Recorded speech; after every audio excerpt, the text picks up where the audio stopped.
People who've been clinically dead. Is there an afterlife? I was dead for 6 whole minutes. I was lying on the gurney and I was getting colder. However, at some point, my body actually started warming up and everything became really calm and peaceful. I was no longer in pain. The noise from ER just kind of went away. It was really enjoyable. I was thinking about my daughter and I was remembering all the things we had done. Slowly, it was just going black and nothing. There was no knowledge of anything. I explain it as it was like before I was born. Then, the worst thing in the world is being revived. I started hearing loud noises, I felt this massive pain, then there was the nastiest stench ever. The smell was like every dead animal had crawled in my nose. It was so bad that I started chucking up. I remember the doctors turning me on my side and watching me spray on a nurse. Dying was the most pleasant thing I've ever experienced, and being revived was the worst. Not really sure what happened, and it still freaks me out to this day. My daughter was 4 and developed pneumonia. Her breathing would stop in her sleep, so we took her into the emergency room. She was there for a total of 5 days. For the first 3, her health kept deteriorating, and on the 3rd day, my girlfriend got a call that her mother had collapsed and was taken to the hospital. She was without oxygen for 20 minutes and was declared brain dead. That night, my daughter woke up and asked about Grandma. No one had said anything to her or been in the room with her. We asked her what she meant, and she told us that Grandma came to her in a dream and said, "It's not your time yet. I'll go for you." Immediately the next day, my daughter was almost 100% better. Anaphylaxis. Wasn't breathing. I considered all the hallucinations I experienced likely due to hypoxic episodes until I told my mum what I saw. A middle-aged man who wasn't in scrubs, standing still at the end of my bed while all the staff were running around and doing their business. I was having a non-verbal conversation with him and he was telling me to calm down, focus on breathing. He wore a tropical-style button-down shirt, one of those old-school newsboys' hats, and had a very pleasant demeanor. Mum showed me a photo of my grandpa that I'd never seen before, and it was the guy at the foot of my bed, and he died before I was even born. A black void. Then waking up in ER surrounded by people running around like crazy. I was cold as all heck, but in reality, apparently I was at room temperature. I have to add that it was relatively peaceful, like being wrapped in a big warm blanket. The narrator went into this topic with some trepidation, shall we say, but I must say that so far at least, these stories are somewhat comforting and reassuring. Even if the idea of passing into the great beyond does scare a little, it's nice to know that near the end we chill out a bit before we pass and might be okay with what's happening. The next perspective seems to come from someone who's quite well read on the length and breadth of what people can see. There are some researchers who've been collecting and quantifying the data of near-death experiences, or NDEs, for years now. They've created 6 categories, or stages of NDEs, that generally sum up most experiences. The first is the hellish experience. It can either be a mildly uncomfortable experience, a cold, dark, damp, loveless experience, or the traditional flames and devil experience. Some say they're drawn out of this realm by an indescribable love. Very few people recount experiencing this one. The second is this other type of experience where one has an out-of-body perspective and can travel freely. Oftentimes, this happens in an operation room where one's heart has stopped and the doctors are working to revive the patient. The individual may be able to go to other rooms in the hospital or travel across the country. If they remain in the hospital room, they do not always recognize their own bodies on the table and can feel confused. I should note that there's been a surge in NDEs since the 1960s when resuscitation techniques actually became more advanced. The third is much like many of the other comments in this video. There's another experience of blissful, warm darkness that just feels comfortable. It's an indescribable nothingness, often without memory or any inkling of consciousness at all. The next experience is similar to the last, but with an additional light that's usually far away, that emanates warmth and love and forgiveness. The individual is either attracted to this light and goes towards it, or the light itself comes to the person. It allegedly gets better and better the closer one draws to the light, and so they continue. Obviously, this is where the phrase, "don't go towards or go towards the light" comes from. The fifth experience continues where the last left off, where the person has broken through the light to the other side. They're now experiencing a love and compassion or forgiveness state of consciousness that's unlike anything they can put into words. Sometimes they encounter a sort of guide. This could be a loving, anonymous being or a religious figure. If they experience this, it's sometimes linked to their beliefs on Earth, but not always. This experience is sometimes accompanied by the most beautiful music. This being may present them to loved ones or show them a life review. This is a very common experience to those who've had NDEs. It may be at this point where the NDEer decides or is told to return to their body. There's sometimes a choice.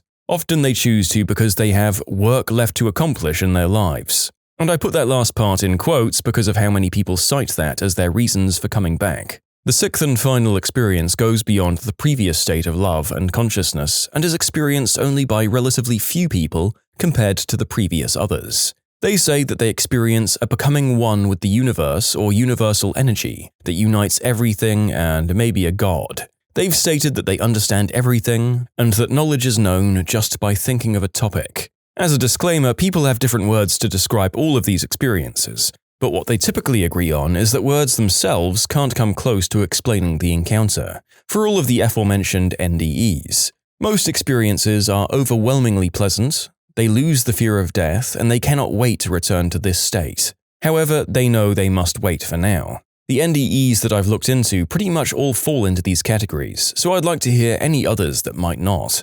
As you can tell, this interests me greatly. I do want to end this by saying that if you do wind up researching NDEs, come to your own conclusions about them. Is there a reason for someone to be pushing a certain belief on you? I have confidence that what people say about their NDEs, they themselves wholly believe to be true. Whether or not you do is up to your own judgment. There are people who make videos and give talks about NDEs that they supposedly experience, but to me, some seem to be fake and over-rehearsed. Take what you want from my spiel. This is your NDE plug out. A friend of mine described hers as deeply relaxing and that she could feel herself drifting away, but was brought back just as she was ready to leave. After that, she embraced life and death. She said she doesn't fear death anymore since it was so relaxing to experience. I had a similar experience here. As you're dying, you start feeling tired in a way you never have before, or will again until you die. The sheer act of staying alive is exhausting. But then it's all blank until I woke up from a coma a couple of weeks later. You don't even remember the actual moment of death, and it takes weeks for your mind to remember everything leading up to it. I was in a ton of pain before and after because a couple of my organs were perforated, but dying itself wasn't painful. I agree that I'm also not afraid of death. Not even just because of the pain factor, but because it feels so much less unknown to me, and there isn't time for regret when it happens. I think about death a whole lot, like an insane, worrying amount. I cry about it a lot too. I'm terrified to die. I'm terrified of what comes after, and I'm terrified of losing people I love. This thread has actually made me feel a bit better about it, so thank you. I lost my mum last year, and I remember her telling me when I was little, because I'd say it first, that she was scared to die. I'm glad to know that it isn't as bad as we both thought. I hope that this video gives this feeling to more people who feel regularly anxious about this sort of thing. I'll say that so far the majority of accounts just seem to be a gentle falling asleep feeling, so that's nice at least.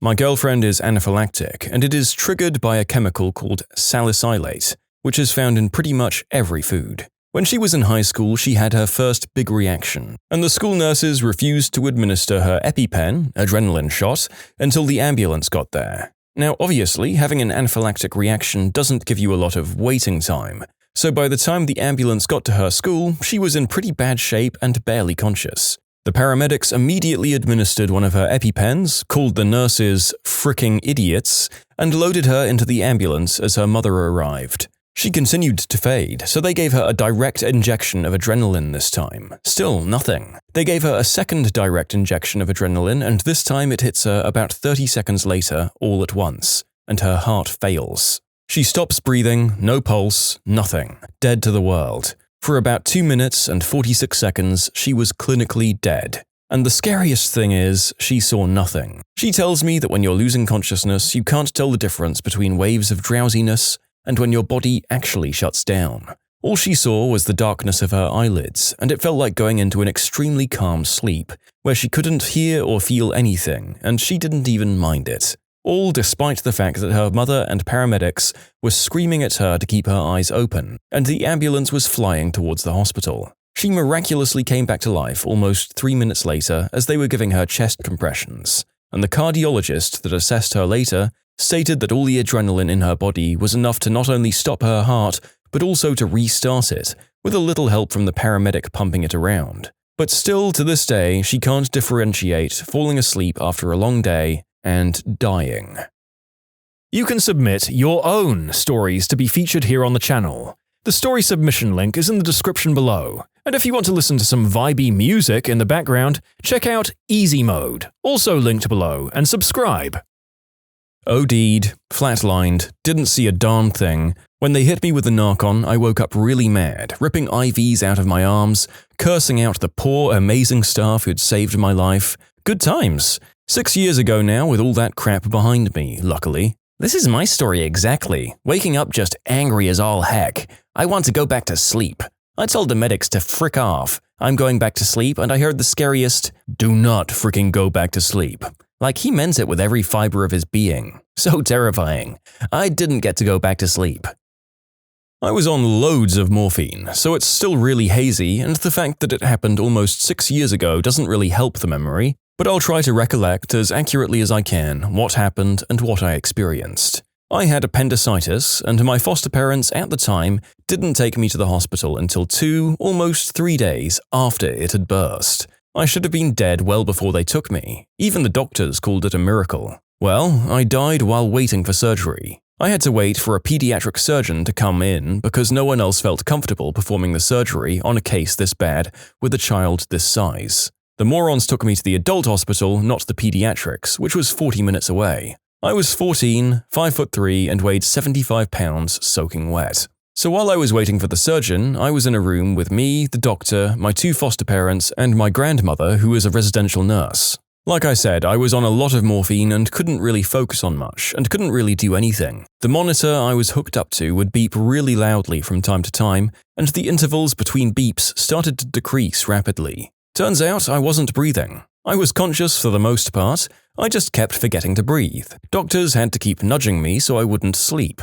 I just remember being really angry at this loud beeping that kept me from enjoying a nice slumber. The doctor had to step out for a second, and my grandmother assured him she could look after me for a while. Unfortunately for her, she was out of her mind with rage at my foster parents. She didn't hold anything back. My grandma is a sweet Mormon Utah without a rude bone in her body. Well, I heard quite a few FUs, pieces of crap, among other choice insults. My point is, she didn't notice I'd passed out until the monitor signaled I'd flatlined. This is the bit where I died, and it's by far the most vivid part of the experience. I remember being capable of thought, but no thoughts were in my head. I can only describe it as being conscious of my spirit, but without a body for my thoughts to be processed in. I just kind of existed without feeling, thinking, or being anything. I was floating. Honestly, at the time, it was a great feeling. I don't remember any visions of people, family, places, or anything like that. But I felt something wrap around me and comfort me. Without talking, I was assured I was okay, that there was nothing to be worried about, and at that point, my thoughts returned. I knew at that moment, without knowing how long I'd be able to keep thinking, that I had to go back. I didn't want to, but knowing that the last thing I'd see before I left mortal life was these 2 pieces of human garbage who'd bullied me, neglected me, and treated me like a stain that they didn't want to bother trying to clean up, that's what did it.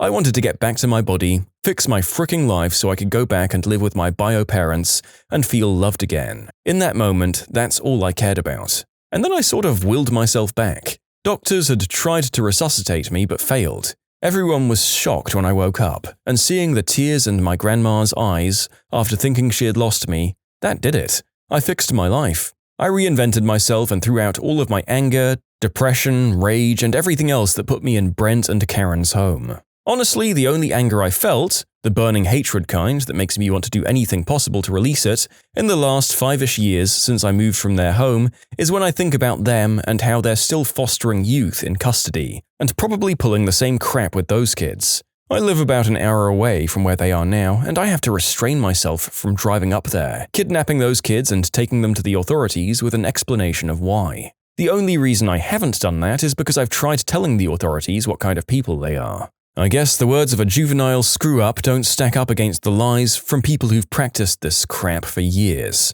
Anyway, sorry for the rant at the end. I know that wasn't entirely what the question was, but it felt good to type out. Thank you for asking this question. It's been surprisingly therapeutic talking about it. It means a lot to me even if you have no idea who I am. I'm by no means perfect, but working every day for a better life. I'm actually studying law and criminology because I want to join the police force and work with kids like me and try to help them understand that it gets better. And this is the other major recurring NDE, the outer body experience. It might sound like a movie trope, but it's quite lovely that your love for your family and desire to fix things was what brought you back as well. I hope you can help out as many people like your old self as possible with the great second chance that you were given. I know 3 people that have been clinically dead and have come back. What they described is something much different than what people are talking about here. They all said, if you paraphrase, that it feels as if you're passing out. Someone compared it to ODing or whippets, nitrous oxide, a feeling of your conscience slowly getting focused into one point in the exact middle of your head, while your limbs lose feeling in a tingling, pleasant way and then you lose consciousness. One girl said that when she came back into conscience, she was hallucinating because she had no idea what was going on, and she started dreaming of something safe, which was her mother hugging her in a warm bed. I coded after surgery. I remember being able to see and hear everything and understand what was happening, but I couldn't physically feel anything. It was deeply unsettling. I'm going to have to speak for my dad here. He passed away a few years back. I wrote this out a while back actually, but maybe this will be a relevant place for it to be as well. Dad was fearful in his last days. He had been to the hospital many times, and every single time he came close to death. What he remembered didn't reconcile with what most people report when having a near-death experience. He, in fact, had a lot of bad experiences. One in particular was where he relived a day 3 times in a row where doctors sedated him, but he was still fully aware of what was happening to him. He could hear the conversations, feel the pain, feel the choking and suffocation. When I saw him the next day, he had tears in his eyes as he tried to communicate a question on how many days he'd been gone. When I told him one day, he was confused and it took him a while to wrap his head around it. He thought he'd gone to hell and this was his eternal punishment. He pondered for a long time on what he could have done to deserve that as a punishment. He didn't even want to be in the hospital. He hated them his whole life, and that experience made him hate hospitals even more. Dad's last trip, via ambulance, he actually walked out to the ambulance and it wasn't because of the usual shortness of breath, it was because of chest pains. I was sure this was going to be a short stay and he'd be back soon again. During this last stay, he experienced more sedation, more hallucinations, and more disorientation. I went to visit him every single day to get an update on his status. One night in particular, they had trouble getting his heart rate down. It was steadily beating at about 160 and would calm to 120 or so, before going back up to 160. It wasn't looking good for him. Then, the next time he was up, I walked in right around his dinner time. He couldn't wait to talk to me, but he could barely talk. It took all of his effort and energy, but he had some things to say. He said, "Son, I know without a doubt that there is an afterlife." I said, "Really?" He nodded. "How are you so sure? You've been seeing things on the ceiling and all kinds of hallucinations." "That wasn't me. I wasn't here." "You weren't here?" "I was there." "Okay, well, did you see anyone you knew?" He shook his head, "No. It's not like that. You can see souls being born into life, and it's the most beautiful thing you can see. Everyone has their own color, and they're trying to get to white." "Trying to get to white?" He nodded again. "Yeah, time doesn't exist there. Time is here because of us, and we're here because of time.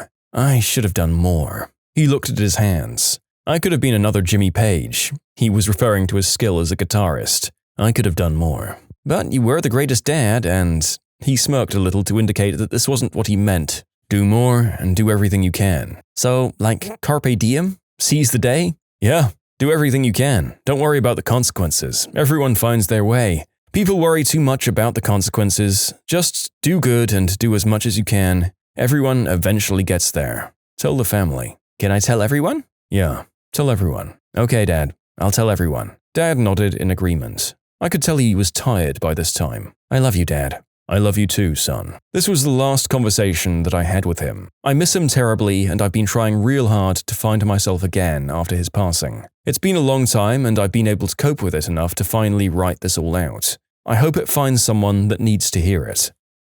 Not mine, but the head of my program was in a horrible car accident. She was dead for a few minutes on the scene while paramedics worked on her. She said it was the most amazing feeling she's ever experienced. It was blank nothing. But that was perfectly fine, and she felt a comfort she can't even explain. She remembers being angry at the man working on her when she finally came back to her body because she wanted to stay there. She told us she can't wait to experience it again and when it's really her turn. I'm really pleased this resonated so strongly with so many of you. I wanted to add some detail about her. She's not religious in the slightest, and she actively squashes our ghost stories and crap, like the ones we get from the mortuary students, because she only believes in tangible things. So she fully turned me into a believer in this sort of experience. I felt it's important I make a distinction that she was very adamant about when telling us this story. She's not advocating for self-deletion. She stressed that she wasn't telling us she's trying to reach this place again, but that when it was her time, she was going to be comfortable embracing it. When you subscribe, make sure to hit the bell to turn on notifications. Put the playlist on in the background to finish listening to all the stories, or if you want some vibey music to put on in the background, check out easymode. If you like Am I the Genius, give Am I the Jerk a shot. Everything linked in the description.